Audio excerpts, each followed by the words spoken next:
যদি আমরা মেডিকেল করি কিংবা এজেন্ট বলতেছে আমরা মেডিকেল করলে আমাদেরকে পাঠাইতে পারবে মালয়েশিয়া। এই বিষয়টা অনেক গুরুত্বপূর্ণ, অনেক ভাই জানতে চান।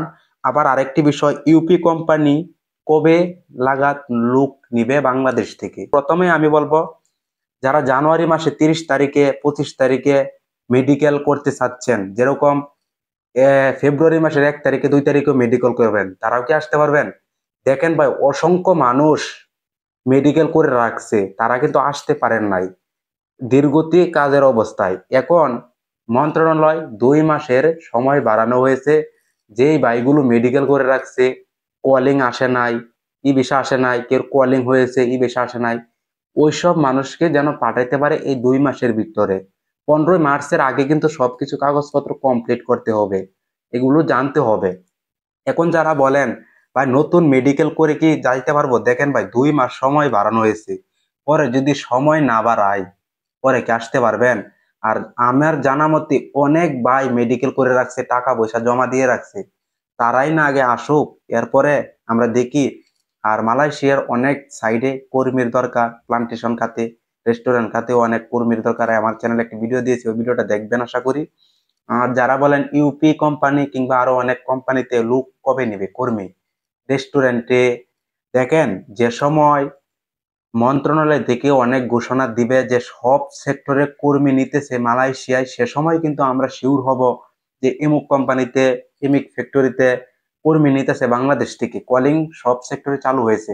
কিন্তু আমরা জানি প্লান্টেশন সেক্টর খোলা আছে বাংলাদেশের জন্য বর্তমান সময়ে, এখন এই সময়ে যেহেতু 2 মাস সময় বাড়ানো হয়েছে, আমরা জানি প্লান্টেশন যেটা পাম খাতে কর্মী আসবে, অন্য কোনো সাইডে নয়।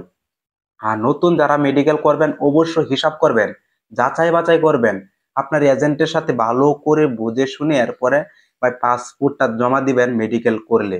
অনেক ভাই মেডিকেল করে রাখছে, দেখা যায় কলিং আসতেছে না। আশা করি তারা, যেহেতু 2 মাস বাড়ানো হয়েছে, তারাও অবশ্যই আসবে। আর নতুন ভাই মেডিকেল করলে 2 মাসে আমার মনে হয় না যে সবকিছু প্রসেসিং করবে। বিগত 3 মাসের জন্য সময় দিছিল, ওই সময় কিন্তু অল্প কিছু মানুষ আসতে পারছে, সবাই মেডিকেল করে আসতে পারছে না, কলিং এ আসে নাই, এর ই ভিসা আসছে, মেন পাওয়ার হয় নাই, আসতে পারছে না। এখন যেহেতু সময় বাড়ানো হয়েছে, এখন তারা আসতে পারবে, আশা করা যায়। সো যারা নতুন মেডিকেল করবেন, বিষয়টা মনে হয় বুঝতে পারতেছেন। আর যারা বলেন এমুক কোম্পানি কবে খুলবে, দেখেন মন্ত্রণালয় থেকে যে সময় ঘোষণা দিবে ওই সময় আমরা জানতে পারবো যে এমুক কোম্পানিতে কবে লোক নিবে। এটা যদি আপনারা আমাকে বলেন, আমি কিন্তু শিওর দিয়ে বলতে পারবো না। কেন, কোম্পানি যে সময় মন্ত্রণালয়ের কাছে অ্যাপ্লাই করবে সে সময় মন্ত্রণালয় কিন্তু জানিয়ে দিবে, এরকম রিক্রুটিং এজেন্সিকে নিয়োগ অনুমতি দিবে, আমরা দেখতে পারবো।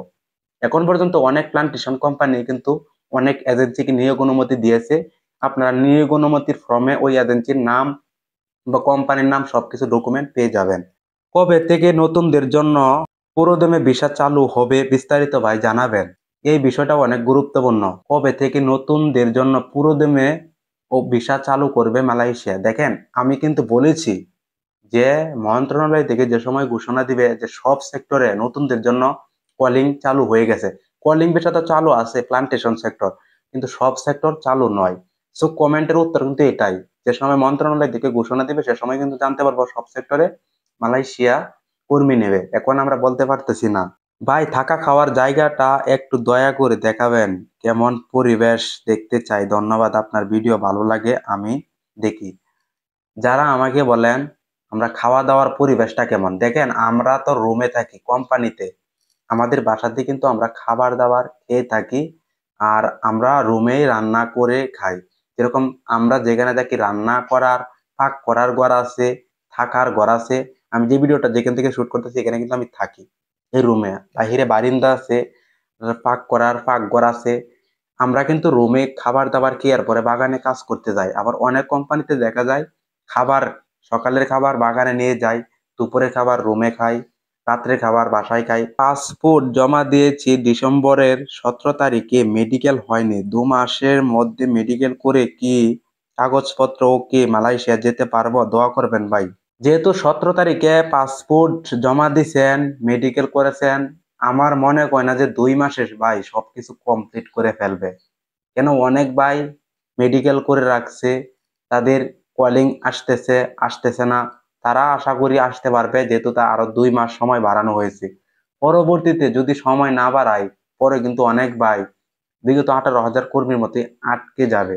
যাই হোক, আপনারা যদি পাসপোর্ট জমা দেন, এজেন্টকে ভালো করে যাচাই বাছাই করে বুঝে নিবেন যে টাকা দেওয়ার আগে যে আমাদেরকে কি আসলেও মালয়েশিয়া পাঠাইতে পারবে কিনা।